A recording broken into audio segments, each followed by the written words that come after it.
Après avoir mis le projet de côté depuis tant d'années, Sandman arrive finalement sous forme de série pensée pour la plateforme Netflix.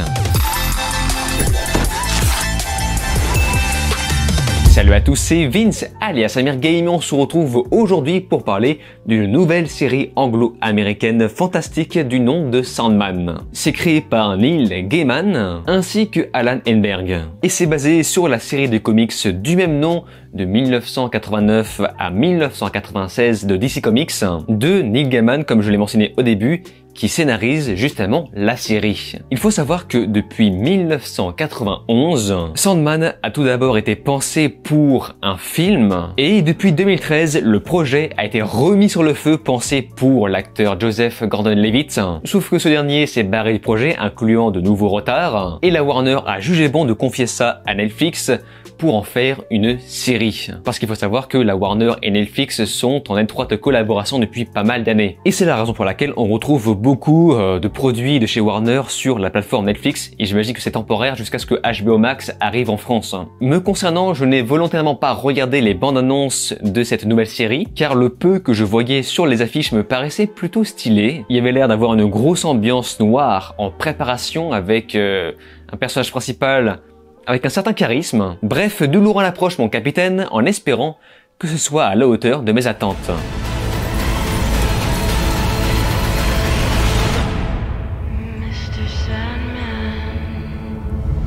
Après avoir été emprisonné pendant près de 106 ans, Morpheus, alias le Seigneur des Rêves, traverse différents mondes à la recherche d'un objet qu'on lui a volé. Et ce pour retrouver ses pouvoirs perdus. Une fois de retour sur son trône, il découvre avec horreur que beaucoup de dégâts ont été commis durant son absence. Il va donc devoir rétablir l'ordre dans son royaume, là où il devra faire face à quelques rivaux qui lui barreront la route. Mais lors de son absence, certes beaucoup de chaos a été commis, mais ce qui a créé également de bonnes choses. Donc pour mettre de l'ordre, Morpheus se rendra compte que cela impliquera des sacrifices qui ne vont pas forcément dans le sens bien pensant du terme, et c'est là toute la thématique de la série. Sandman, c'est donc 10 épisodes de 50 minutes environ, et donc autant dire que la série cherche bien à prendre son temps. Et ce pour nous plonger dans un univers qui a l'air complexe au premier abord, et spoiler, ça l'est. Et c'est là que j'ai commencé à me perdre dès le premier épisode. En voyant ces nombreux personnages à assimiler dans notre tête, ou encore les différents codes de l'univers à enregistrer. Par exemple, une scène de duel un petit peu métaphysique contre Lucifer peut nous paraître bizarre si on ne connaît pas le comic book.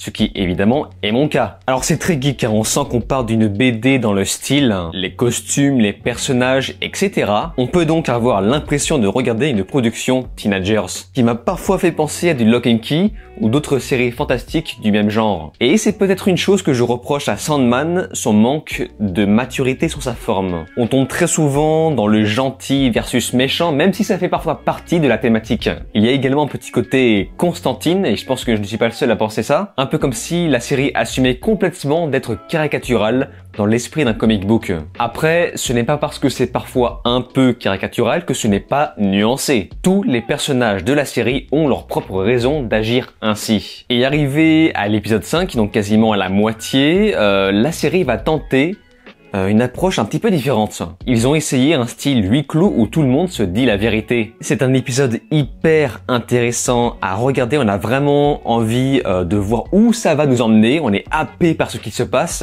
même si ça sort un tout petit peu du contexte de la série. Disons que ça permet d'éviter d'avoir des répétitivités durant la saison. L'épisode 6 va également tenter quelque chose pour rester sur le ton dramatique, avec par exemple le thème du passage de la vie à la mort. Et ça aussi c'était particulièrement captivant à regarder, avec de plus une morale sur l'amitié qui m'a vraiment touché. Et il m'en faut beaucoup, hein. I think you're lonely.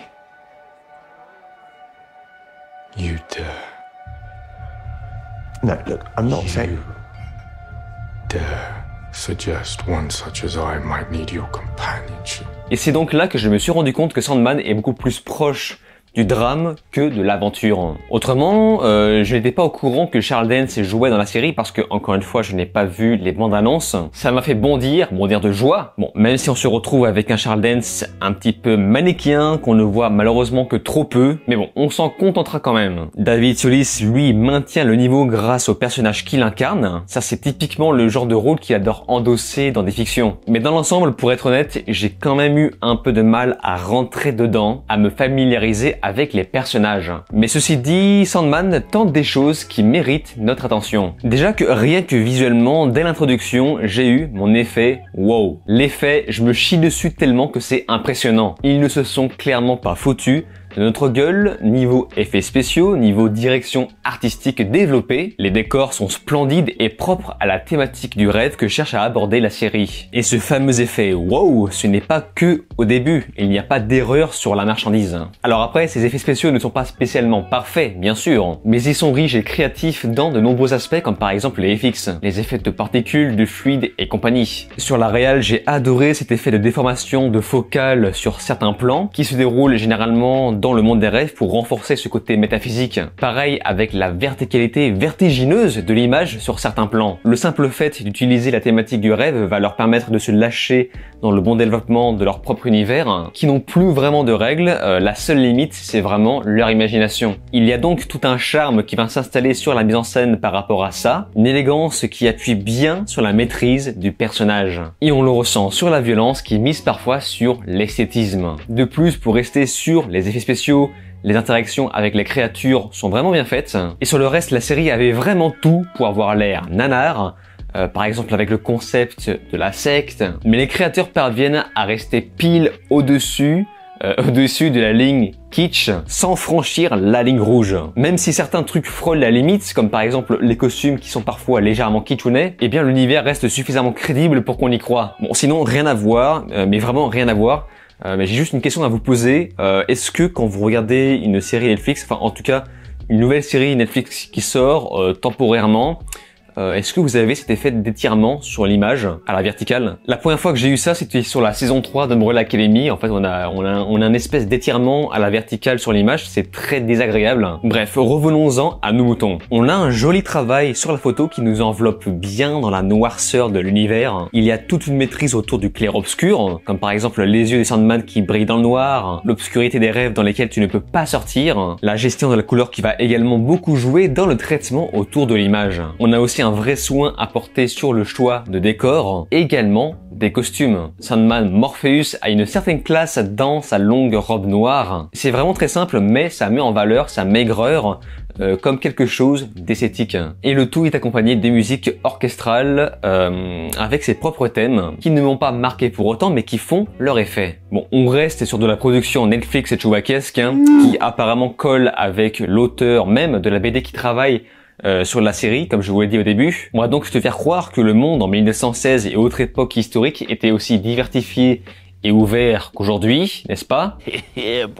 Bref, tout un tas d'éléments qui me sortent parfois de l'univers, comme toujours avec Netflix qui tient fortement à son score ESG. Mais le reste est suffisamment intéressant pour nous maintenir éveillés au-delà du premier épisode. Surtout que la série va nous faire voyager dans différentes lignes temporelles. On est clairement dans une fiction dramatique d'aventure et ce n'est pas souvent que je vois ça. Je pense que Sandman n'aurait pas marché en film, ça c'est une évidence. Le format série en 10 épisodes est parfait pour ce qu'il veut raconter. Franchement, je trouve que chaque épisode se vaut. Je n'ai pas eu l'impression que la série a eu besoin d'être plus courte ou plus longue. Enfin bref, vous avez maintenant mon avis global sur la série Sandman et je vous invite à me faire part du vôtre dans les commentaires si vous l'avez déjà vu. Sur ce, on se laisse ici. N'oubliez pas de vous abonner à ma chaîne YouTube, cliquez sur la cloche, likez, partagez et de regarder mes autres vidéos. Je vous dis alors ciao et à la prochaine.